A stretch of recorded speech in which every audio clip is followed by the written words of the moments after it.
Question. Yes. I was listening to some content on marriage and wanted to ask you a question. Wanted to ask you this question. Are there any secrets that you keep from your spouse? Absolutely. This is easy. Absolutely. I didn't know where you was going to go with that because Man. you're Mr. Transparency over there. You're just an open book, and I'll tell you what I don't want to tell you easily. You know what I mean? That's been you. What are examples of some secrets you keep from your spouse? That won't be secret. Well, my wife doesn't listen to this garbage anyway. One secret is I resent the fact she doesn't listen to this. Okay. So the pundits out there would say, well, Ronnie, any secret is a secret. Like no secret weighs heavier than the other. Correct?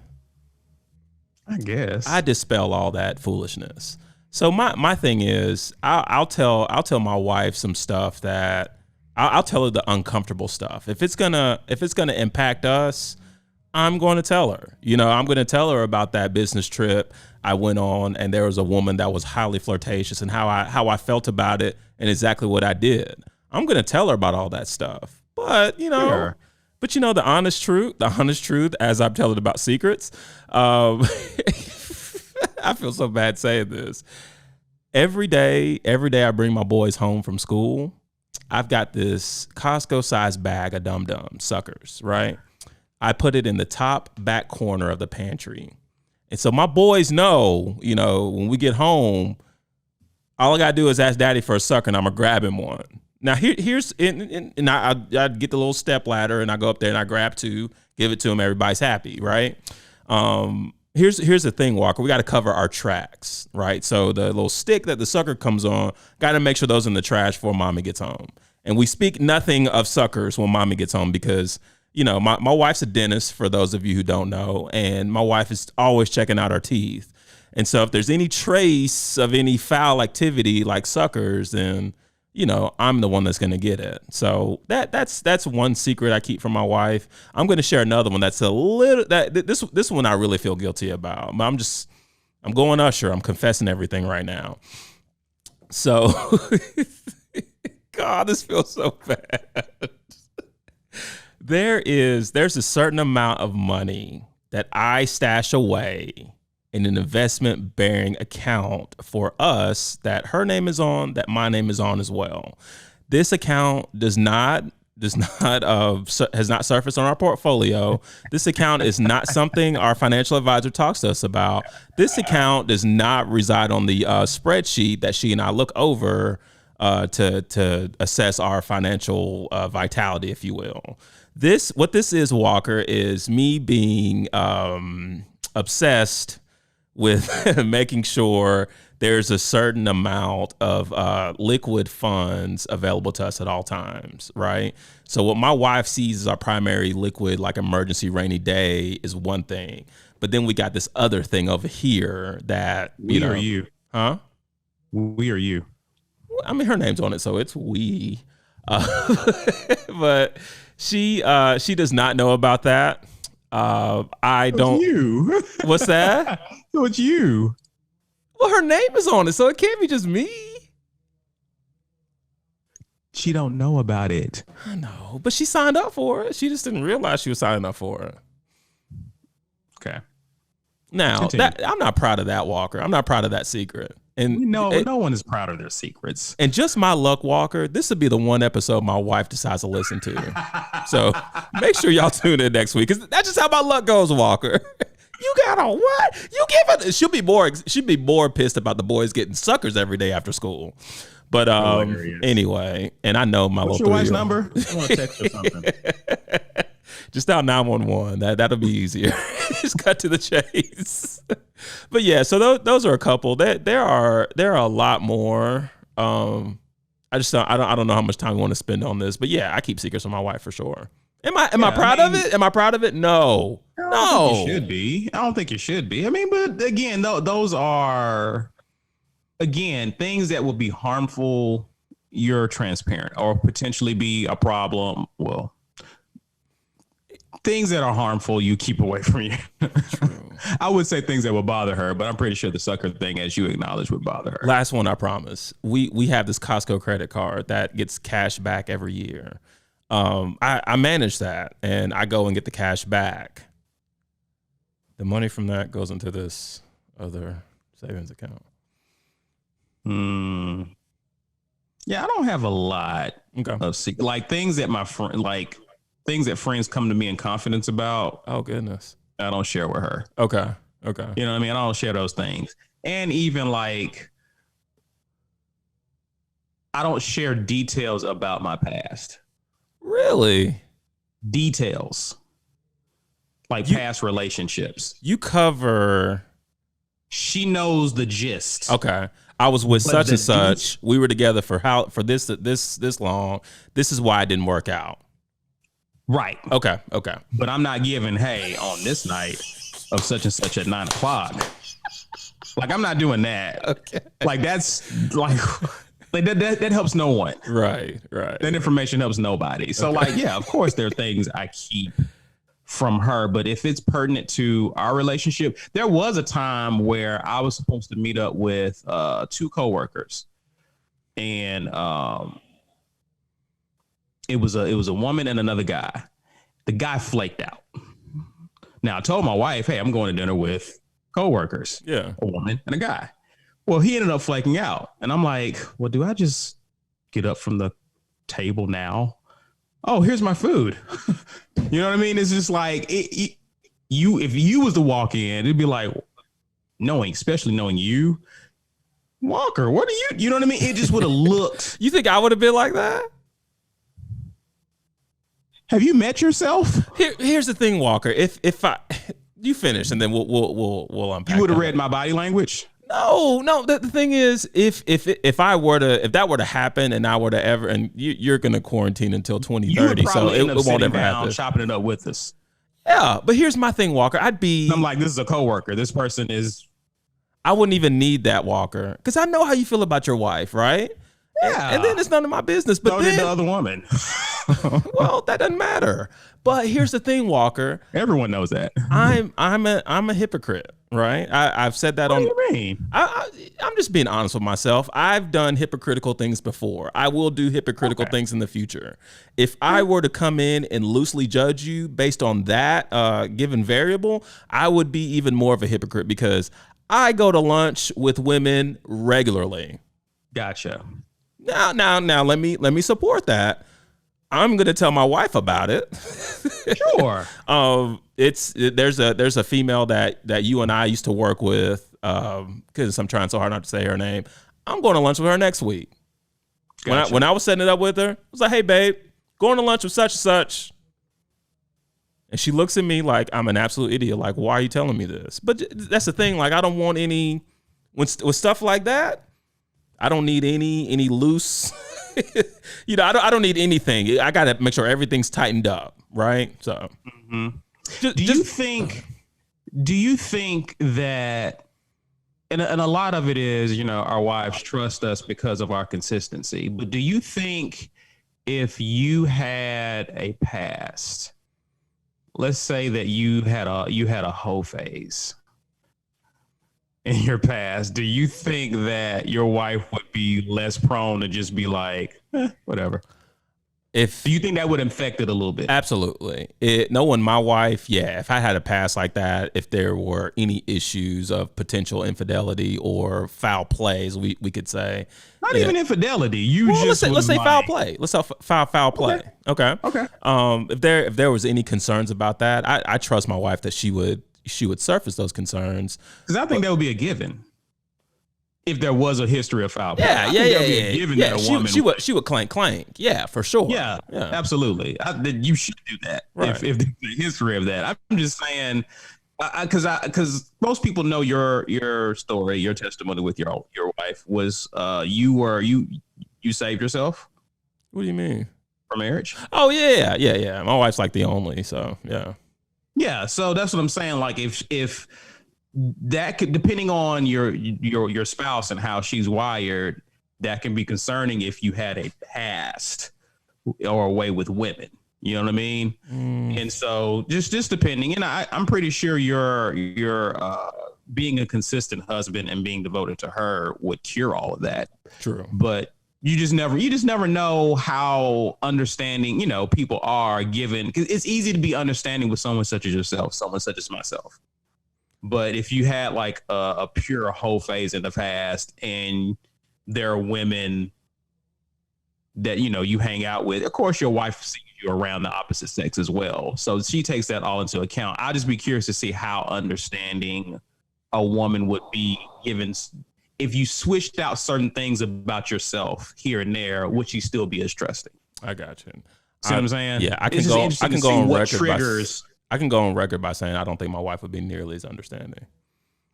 Really? I don't think so. I could be wrong, but really? Yeah, it wouldn't be no having lunch with such and such over there. Nah. I think a lot has. Have you had any serious relationships prior to your wife? Did you have any? I had one that was really serious. Yeah. Really? And dude, I don't think we ever talked about this. Well, let's talk about it. I'm not gonna put her. She's local. I'm not gonna put her name out here. She listens to the podcast. Anyway. Okay. So yeah, I did have one very serious relationship. It was definitely the only serious relationship I've ever had.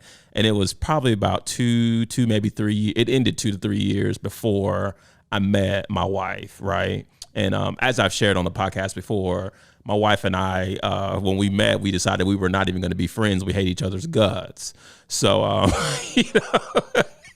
it's so crazy how that took a lot of the pressure off. But anyway,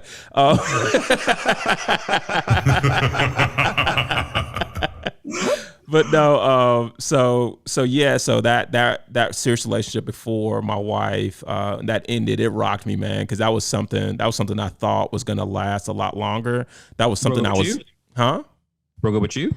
Yeah. She dropped me, dude, and it was just like she ghosted me, and it was just like I was that guy who was blowing the phone up, even calling her mom. Oh God! That was me. That dude. That was me, Walker. No. But I was at the time, dude. I was nuts about this particular female. Dude, you're the dude. She's like, she looks at her phone and shows her girlfriends, like, see.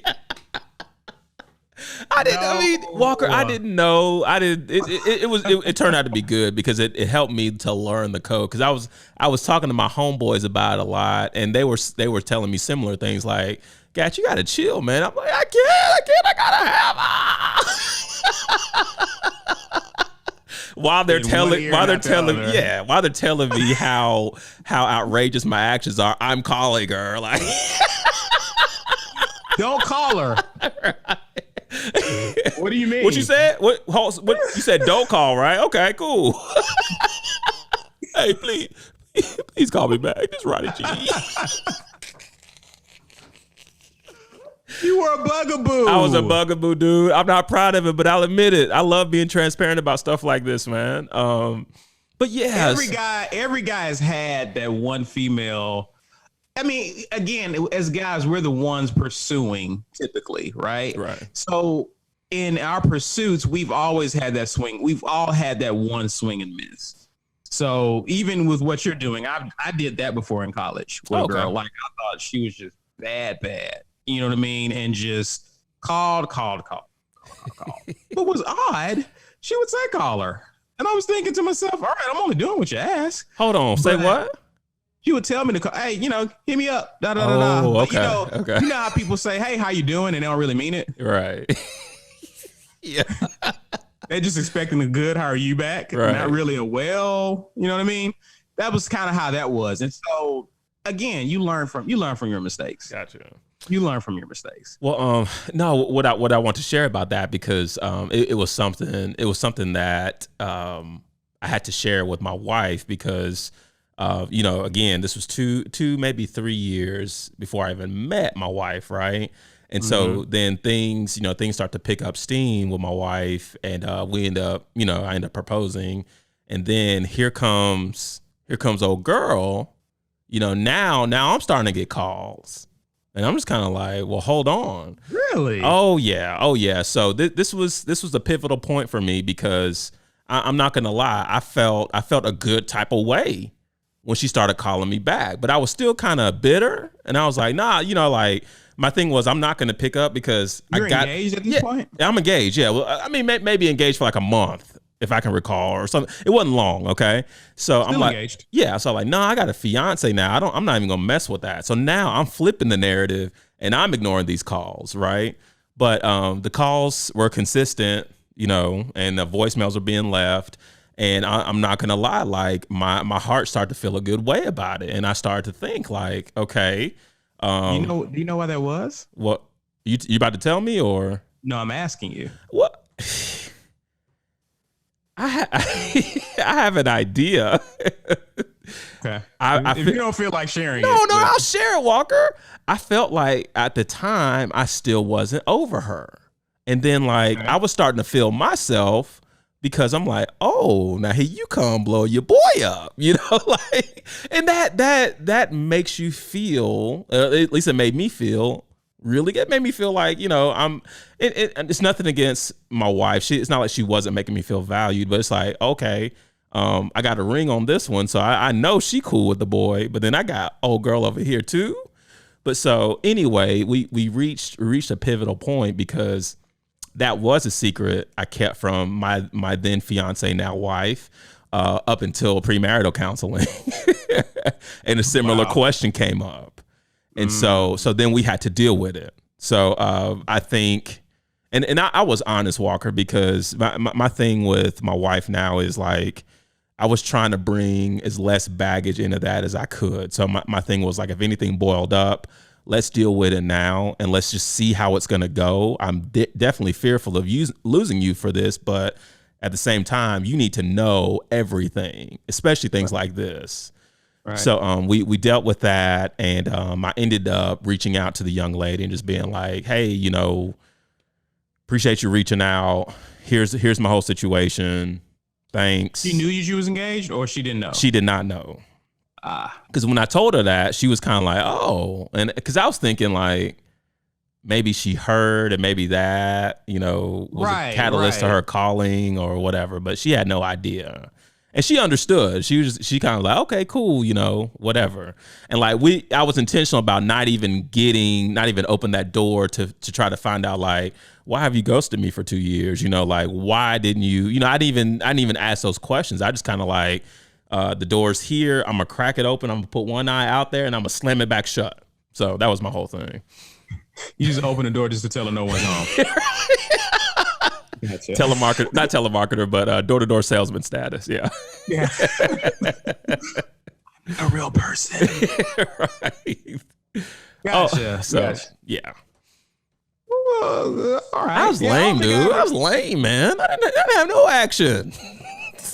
How did you land her in the first place? Dude, it was so crazy. I met her at a nightclub, and I was crazy about her homegirl, right? That's usually how that works. Yeah. So I was trying to zero in on the homegirl, but I ended up trying to get intel about the homegirl from her because there was one particular night we had jumped around to probably about 2 or 3 different spots, and they were there each time.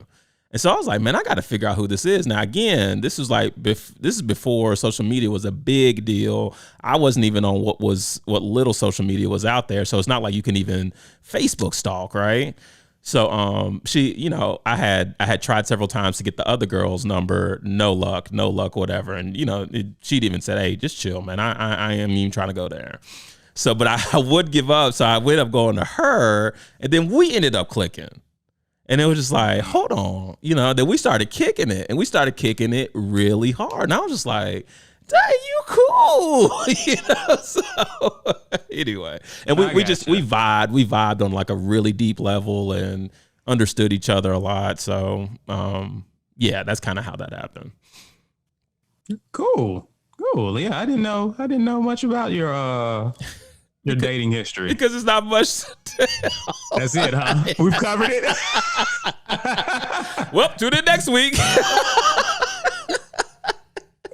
Nah, dude, I had no game. I still don't have game, but I was just a lamest person. And like, I try to do pickup lines. You don't need game. Well, you needed more than what I had. Not really. I'm telling you, Walker. I'm telling you, man. No. It was a long road for your boy. I hear you. Well, let's we fill that up with just regular banter. Dude, that was good, man. See, when you talk about more stuff like that. Okay. I mean, that's what we're here for.